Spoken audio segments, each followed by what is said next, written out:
This is Lockheed Martin's SR-72, penciled in for its first flight in 2023, a couple of years from now, although some think it's actually in the air and flying right now. Regardless, what I find fascinating about this plane are the stats attached to it. Bear with me. Okay, so we got the stats here for the SR-72. All I'm interested in is speed. Mach 6, 7,400 k, which essentially is 4,598 miles an hour. So we've got that as a reference because I want to see how much supposed curve drop, according to the globe mathematics, this plane has to take into account while it's going top speed for an hour. I put the plane at 2 points of reference here. A, start of the journey. B, 60 minutes later. And I want to see how much curve stroke drop this plane has to drop doing the speeds it's doing according to the globe math to remain level on a ball. And over the course of an hour, according to the globe maths, there's 2,108 miles of curve or drop between the 2 points of reference. Now if we break that down to a minute, divide 2,108 miles by 60 minutes, we get a figure of 35 miles of drop stroke curve per minute.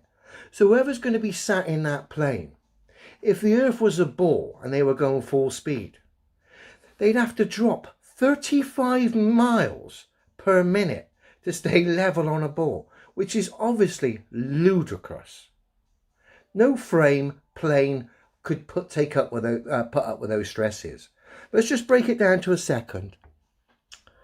So if this SR-72 is going full speed, and according to the globe maths, just getting a general breakdown based on the globe curve over the course of an hour's flight at full speed, and just breaking it down per average, according to the globe math, every second this plane flies up full speed, it has to drop 3,080 feet per second to stay level on a ball.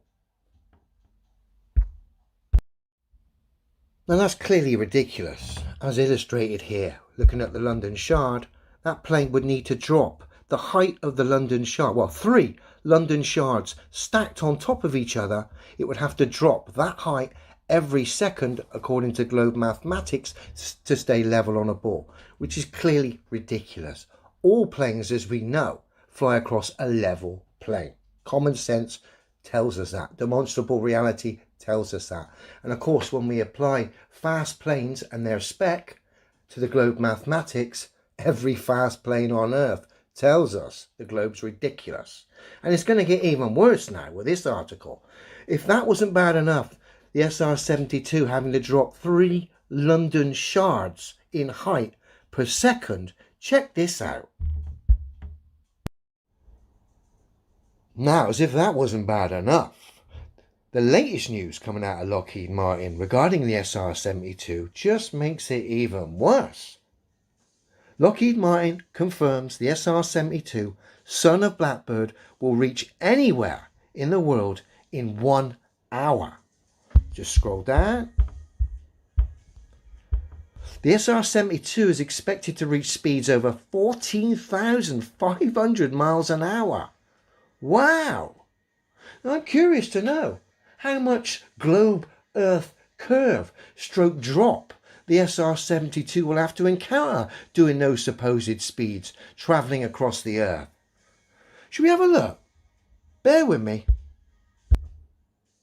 So this incredible plane, according to the globe mathematics, when it's flying full speed, according to the claims made by Lockheed Martin, and it's travelling the Earth in an hour, if that's the case, and the Earth is a globe, this plane, to remain level on a ball, needs to be dropping on an average of 2 miles per second. 2 miles per second to remain level on a ball. Let me show you how ridiculous that is. That's 10 London Shards stacked up on top of each other. That plane would need to drop every single second to remain level on a ball. If these planes are to achieve the speeds or anywhere near the speeds being cited, it's obvious it's being done on a level plane and clearly impossible on a ball. Dear oh dear.